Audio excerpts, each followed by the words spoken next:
Good evening from New York. The nation's biggest airplane manufacturer, Boeing, has bet its future on a revolutionary new airliner. It's become the fastest selling airplane in Boeing history. And within less than a year, passengers will be flying on what the company calls the Dreamliner. But a former Boeing engineer, as well as some senior engineers inside the company, say this plane is being rushed to market and could be unsafe to fly. Ladies and gentlemen, your 787 Dreamliner. In July, amidst much anticipation and fanfare, Boeing rolled out the 787 Dreamliner. The event was broadcast around the world in 9 languages. The demand is so strong that if you ordered a 787 today for no less than $146 million, you would have to wait 7 years for delivery. When you strip away the paint, the 787 looks like no other commercial airliner coming off the assembly line anywhere. Boeing has bet its future on this airplane, largely made out of high-tech reinforced plastics known as composites. A former longtime Boeing engineer is coming forward for the first time tonight because he says Boeing and federal regulators are compromising the 787's safety by rushing this new technology into the skies.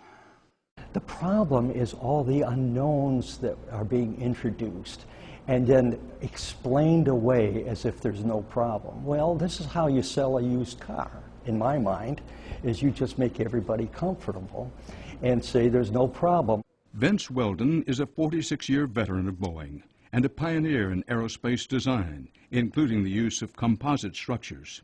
In his long career, Weldon played a major role in a wide range of projects, from the revolutionary wing design of the 727, which enabled it to land on short runways, to the Space Shuttle Orbiter.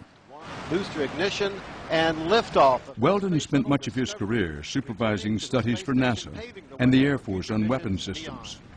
Boeing thought so highly of Weldon, they had him research how advanced composites could be used in the next version of the 787 and future commercial jets to make them lighter. Weldon says composites used on military airplanes for years have lots of advantages. It's a lighter structure for a given weight than aluminum would be. And therefore more fuel efficient. Right, and then you have the advantages of less corrosion and better fatigue resistance, so you can possibly get a longer life out of the airplane. The 787's revolutionary design is setting a new standard for passenger comfort with large windows and better lighting. Boeing says the Dreamliner will save the airline's 3 billion gallons of fuel over 20 years. This should significantly improve their bottom lines. Well, given that, one can certainly see why an aircraft manufacturer, particularly a large one such as Boeing, would be very interested.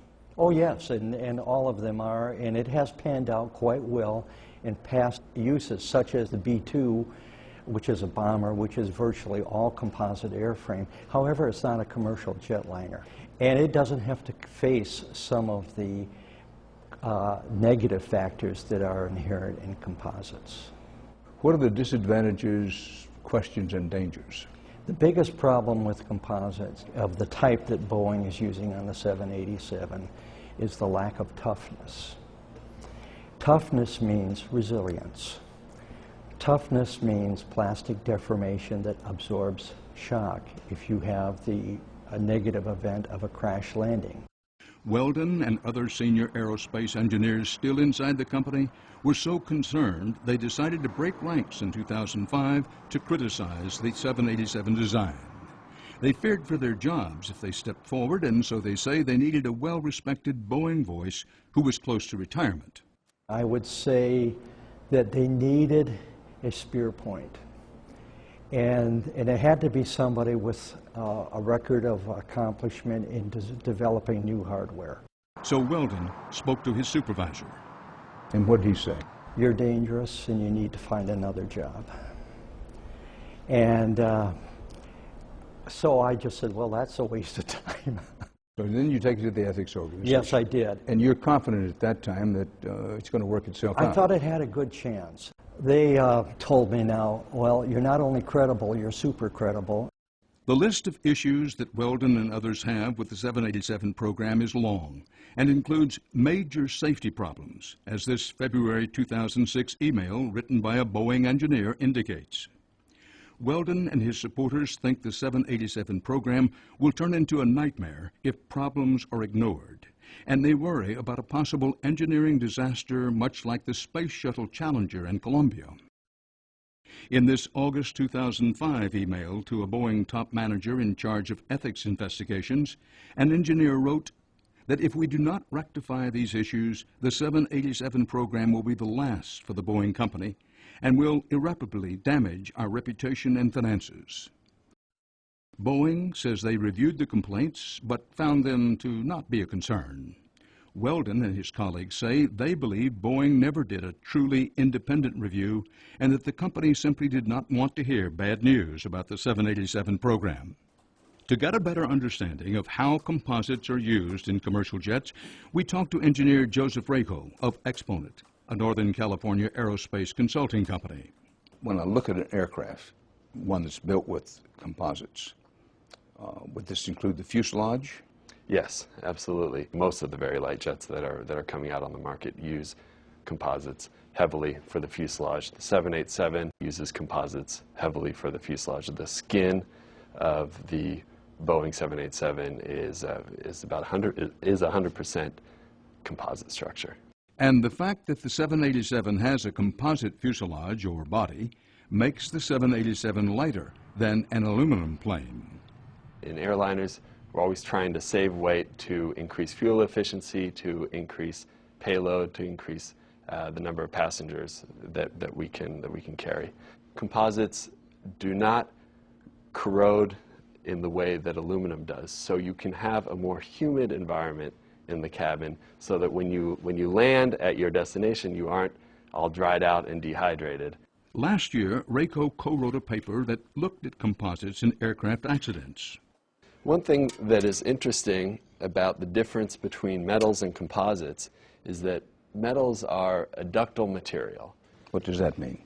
A ductile material is a material that deforms permanently before it breaks. So, as an example, you can look at this flat piece of aluminum. This is aircraft aluminum. And if you were to bend that piece of aluminum, it would look like this. Composites are different. They're a brittle material. A brittle material is one that does not deform permanently to any significant degree before it breaks in half. So if you look at these two pieces of composite, they were actually at one time one flat piece of composite. Mm-hmm. And what I had done was I bent it until it broke. And you can look at it now and see that there is really no obvious indication that it was bent. For Weldon, the brittle nature of the graphite and epoxy composite used in the 787 could mean trouble if the airplane crash lands. To illustrate his concerns, Weldon has called the attention of regulators to the 2005 crash of a European-made Airbus in Toronto, Canada. That plane came in bad weather.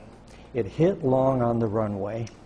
It overran the runway and went into a ravine that was about 30 feet deep. Now, when that thing first impacted the ground, and it crumpled the fuselage. The aluminum fuselage was bent, but it was intact.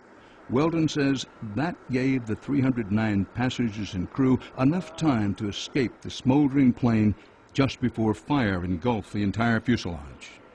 With a composite airframe, the fuselage would not crumple, it would shatter. Okay, and then when the plane nosed over into the ravine, that shatter hole would be there for the fire that's going into the airplane. So, instead of everyone getting out, a far less positive result, in fact, a tragic result, at some level would have occurred. People say, well, you know, if you're in a plane crash, you're going to die, and when your time's up, your time's up. People believe that. It is absolutely false. People survive plane crashes all the time. Mary Schiavo is an aviation lawyer and former Inspector General of the Department of Transportation, which